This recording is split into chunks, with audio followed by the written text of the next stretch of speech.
If you've been scrolling through endless listings of active subs, watching video after video of people bragging about monster bass, and still feel stuck wondering whether a compact 12-inch unit can actually hold its own in a real-world setting, you're not alone.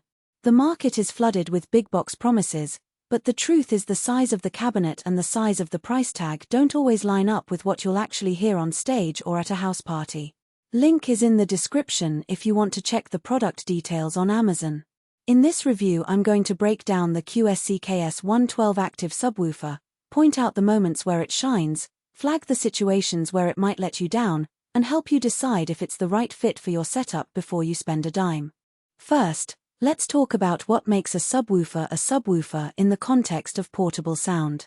Most mobile DJs, small venue musicians, and churches need something that delivers low frequencies without turning the whole rig into a freight train. That's why an active, single enclosure design is so popular. The amp is built in, you only need power and a line-level input, and the whole thing can be carried like a regular speaker. The KS112 follows that formula, but it also tries to squeeze a bit of professionalism into a very small footprint. The cabinet is made from premium birch, which isn't just a marketing buzzword. Birch has a tighter grain that resists warping and helps keep the enclosure's internal volume consistent over time. The result is a sub that stays in tune night after night, even if you toss it into the back of a van and set it up on a concrete slab at a weekend gig. Who should actually consider the KS112? If you're a DJ who plays clubs that sit under 5,000 square feet, or a worship team that needs a clean, controlled low end for a sanctuary that seats a few hundred, this sub is a solid match. The built-in intrinsic correction tuning does most of the heavy lifting. It automatically compensates for the enclosure's acoustic characteristics, giving you a smooth roll-off that blends nicely with a main PA. That means you can plug it into any QSC or compatible line-level output, turn the volume up, and you'll get a low-frequency foundation that doesn't sound boomy or rattly. The 2M20 threaded pole receptacles are a small but practical detail. Mount the sub on a speaker pole or a sturdy tripod, and you eliminate wobble, which is a common annoyance when you're trying to keep the bass tight during a live band performance. The optional KSLOC security cover is another nod to venues where gear gets swapped around. It prevents anyone from accidentally changing the internal settings. On the flip side, you'll want to skip this unit if you regularly run large festivals, outdoor concerts, or any event where you need the earth-shaking impact of a 15-inch or larger sub. The KS112 single 12-inch bandpass driver is designed for efficiency, not for delivering the deepest sub-bass extension you'd hear in a stadium.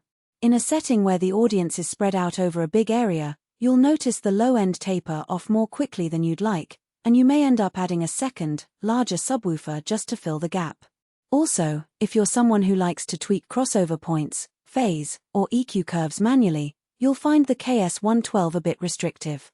The intrinsic correction is great for plug-and-play reliability, but it doesn't expose a lot of user-adjustable parameters, so you're trusting QSC's preset tuning rather than crafting your own sound signature. Practically speaking, the KS112's biggest strength is its portability paired with a professional look. The cabinet's dimensions let it slip onto a standard speaker pole, and at roughly 50 pounds it's light enough for one person to lift without a dolly, yet heavy enough to stay grounded when the bass hits. In my own test rig, a 12-foot stage with a QSC K12.2 main speaker, the KS112 filled in the low end without muddying the mids. I was able to run a typical DJ set, and the sub never hit the amplifier's clipping point, which is a common failure mode for underpowered active subs.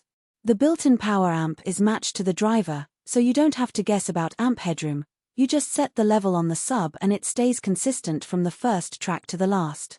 The trade-off you'll notice is the ceiling on output. Because the driver is only 12 inches, the maximum SPL is lower than you'd get from a larger enclosure, and the low-frequency response rolls off a bit earlier around the 40 Hz mark. In a small club,